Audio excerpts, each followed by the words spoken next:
15 ഓരോ ഇന്ത്യക്കാരും സ്വാതന്ത്ര്യത്തിന്റെ അനന്തവിഹായസിലേക്ക് പറന്നുയർന്ന ദിനമാണ് ഇന്ത്യക്കാരുടെ പുനർജന്മത്തിന്റെ ദിനം. ആ പുണ്യദിനം നാം ഓർക്കുകയും ആഘോഷിക്കുകയും ചെയ്യുമ്പോൾ ഭാരതത്തോടുള്ള കൂറും സ്നേഹവും നമ്മിൽ പ്രകടമാകുന്നു. നാം ഇന്ന് അനുഭവിക്കുന്ന ഈ സ്വാതന്ത്ര്യം അനേകം പുണ്യാത്മാക്കളുടെ ജീവത്യാഗത്തിന്റെ കഠിനാധ്വാനത്തിന്റെ ഫലമാണെന്നത് നാം ഒരിക്കലും വിസ്മരിക്കരുത്.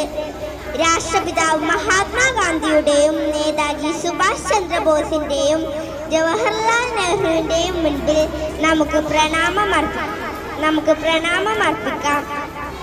1947 നിന്നും 2025 എത്തിയപ്പോഴേക്കും ഇന്ത്യ വളർച്ചയുടെ പടവുകൾ ചവിട്ടിക്കയറുകയാണ്. ശാസ്ത്ര സാങ്കേതിക മേഖലകൾ, വിദ്യാഭ്യാസം, പ്രതിരോധം എന്നിവയിലെല്ലാം ഇന്ത്യ കുതിക്കുന്നു.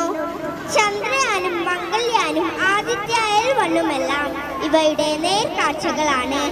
ലോകത്തിലെ ഏറ്റവും വലിയ 4ാമത്തെ പ്രതിരോധ ശക്തിയായി ഇന്ത്യ മാറി എന്നത് നമുക്ക് അഭിമാനിക്കാം. നാനാത്വത്തിൽ ഏകത്വമാണ് നമ്മുടെ ഏറ്റവും വലിയ സവിശേഷത. എന്നാൽ ഇന്ന് ജാതിയുടെയും മതത്തിന്റെയും വർഗത്തിന്റെയും വർണ്ണത്തിന്റെയും പേരിൽ, രാഷ്ട്രീയത്തിന്റെ പേരിൽ മനുഷ്യർ പരസ്പരം ഇല്ലാതാകുന്നു. കൊലപാതകവും കൊള്ളിവെപ്പും സ്ത്രീധന പീഡനങ്ങളും സ്ത്രീധന മരണങ്ങളും തുടർക്കഥയാകുന്നു. എന്നിരുന്നാലും പ്രതീക്ഷയ്ക്ക് വകയുണ്ട്. ഉരുൾപൊട്ടലിൽ ഒരു ഗ്രാമമൊട്ടാകെ ഒലിച്ചുപോയപ്പോൾ ജനങ്ങളും സന്നദ്ധ പ്രവർത്തകരും സൈന്യവും കയ്യും മെയ്യും മറന്ന് രക്ഷാപ്രവർത്തനത്തിൽ ഏർപ്പെട്ടു. അങ്കോളയിലെ മണ്ണിടിച്ചിലിൽ കാണാതായ യുവാവിന് വേണ്ടി